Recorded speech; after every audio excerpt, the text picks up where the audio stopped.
of holiness. That is, making sure that I am clean before Him. Making sure that I remember as a kid, we'd be going somewhere, and Mom would always call us all in the house. She had to run us all through the bathroom, wash behind our ears and everything else.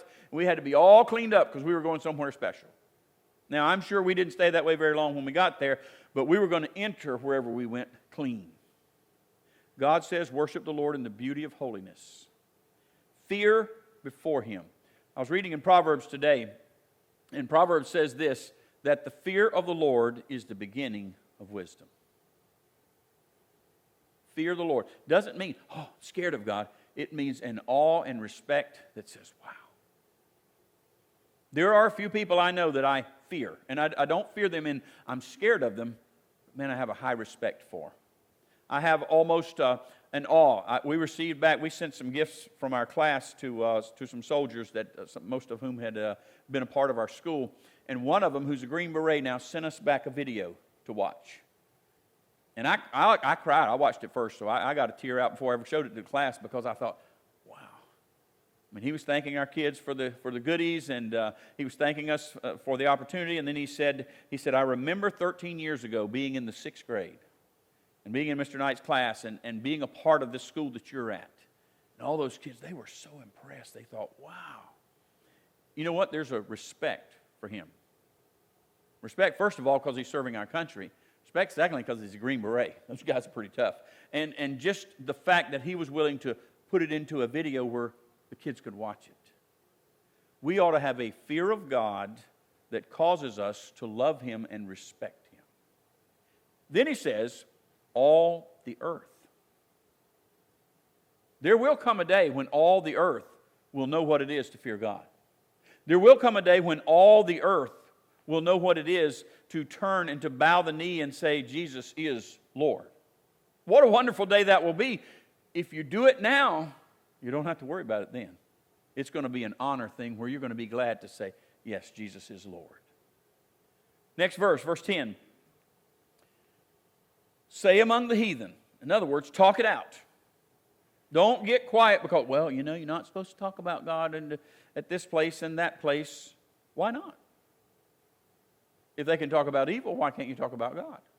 Now, I realize there are certain times when, I'll be honest with you, there are certain times when it's inappropriate to say the wrong thing. You've got to be careful.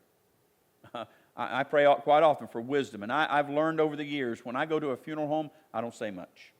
When I go into the house of someone who's died, someone in the family has died, I don't go into, God, I shut my mouth. And I just listen to the people. And I try to let them talk because I don't understand all that they're going through. Even though I've been through it in my situation, it's different than what they're going through. Don't tell anyone, and here's one of our common things. We say, I understand, I've been through this before. You haven't been through what I've been through. You've been through what you've been through. And it's different for you, and it's different for me. But here he says this, say among the heathen, speak up. There is a time to speak up. There's a time to be quiet, Solomon said. There's a time to talk. There's time to do everything. Say among the heathen that the Lord reigneth. My God is a mighty God, and He will reign one day on the earth. The world also shall be established, that it shall not be moved. He shall judge the people righteously. Listen, I can say this to the unsaved person who wants to argue the point and wants to argue whether God is real or not. I can say this, you will find out one day, and so will I. I heard it this way about a person who said, one who said that they believed in reincarnation. I believe that you're going to come back, and if you've been good, you'll come back as something better. If you've been bad, you'll come back, as a cockroach or whatever else. And he said, and the guy told him, who was a Christian, said, I tell you what, here's the difference between you and I. If I'm wrong, I get another chance because I'll come back as a cockroach and I'll start over. If you're wrong and I'm right, it's over for you. Be willing to speak up for the Lord and talk for Him. He shall judge the people righteously. Let them know of God's plan for the earth. God has a plan. Don't worry. You say, what's going on? God has a plan. I don't understand it all of the mighty details of it, but I know the general outline of His plan. The earth is winding down. If you don't believe it, just look around. Look at it politically, look at it physically, look at it geographically and geologically, and every other way, the earth is winding down. And I believe we're right about the point where God could say, come up hither to His church and we be gone. and it'll be great with me. Don't worry about that. Speak up, he says. Verse 11, let the heavens rejoice, and let the earth be glad. Let the sea roar in the fullness thereof.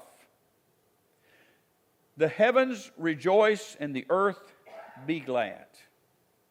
The earth springs forth because of him. Right now we're in wintertime. Things are dying. Our little garden we planted at school, most of the plants are dying because the frost got to them. Fortunately, they're right next to a building, and some of the radiating heat kept some of them alive because I told the kids today, I said, now when you go out there, don't get upset because your plants are going to be dead. And some of them, look, it's not dead. I said, well, it's coming, okay? Just give it time. But you know what? There's going to come a day when the earth, it springs forth in the springtime because of God. Now, I realize a meteorologist would describe it, well, or a plant person would say, well, it's because the temperature reached this temperature in the soil, and therefore the seed... Who put the life of the seed in itself? God did.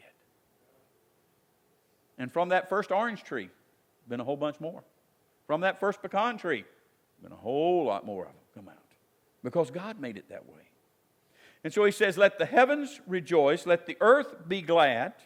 It springs forth because of God. Let the sea roar, and all the fullness thereof. Verse 12, let the field be joyful, and all that is therein. I've seen 4 deer in the last 2 days. 3 of them almost hit. The other one I would have liked to have hit with a 243 or something, okay? First 3 were just little does that just jumped up out of and ran across the road. We were going down a road, and I said, look, there they go. And then the last one was an 8-point, a buck across the road right in front of my house. I'm hoping he's going to eat the corn behind my house and everything will be good, but you never know. Don't you come over to my house, Richard. Okay? Let the field be joyful. I will tell you this, the older I get, the more I enjoy watching than shooting. Now, I haven't gotten that way with fish yet. I still like to catch fish.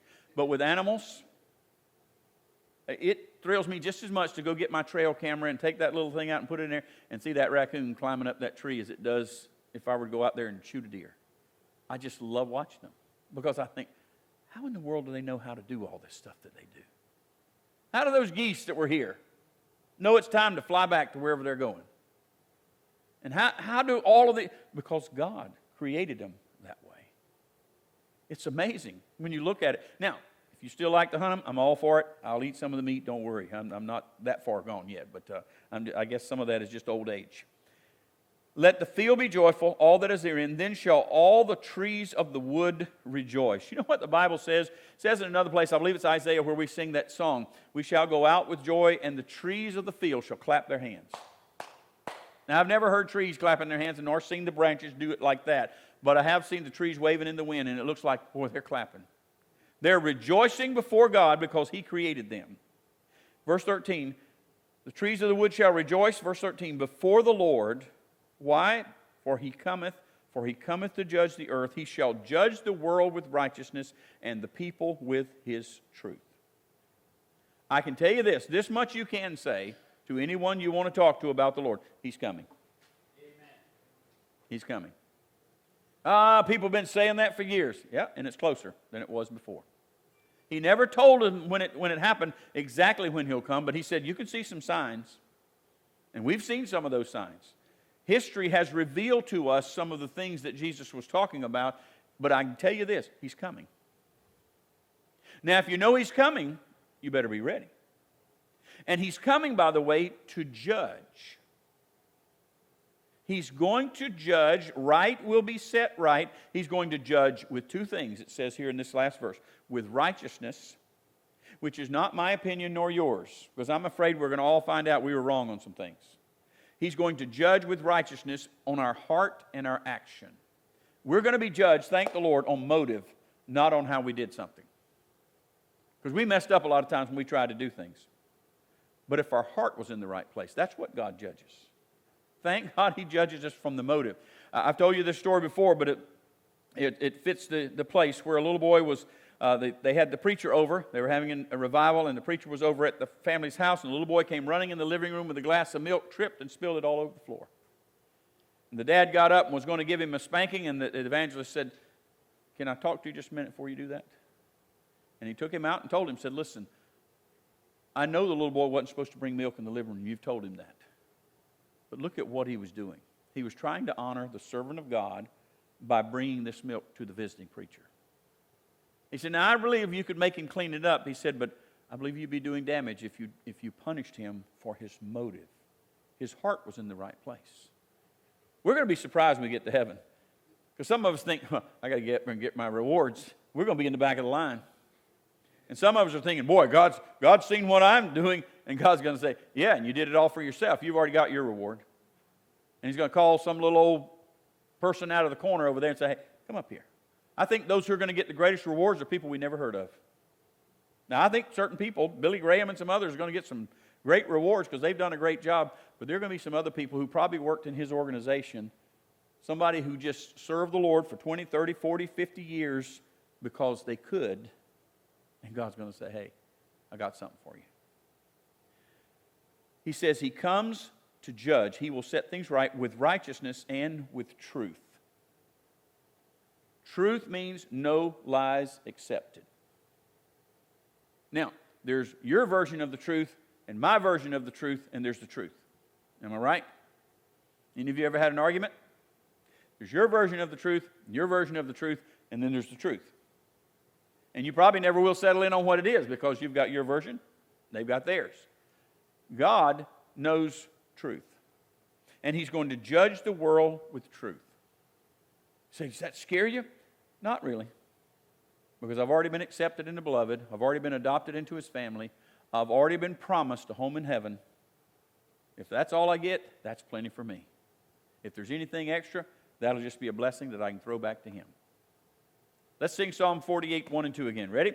Great is the Lord, and greatly to be praised in the city of our God, in the mountain of his holiness, beautiful for situation, the joy of the whole earth is Mount Zion on the sides of the north, the city of the great King. Praise God for his truth.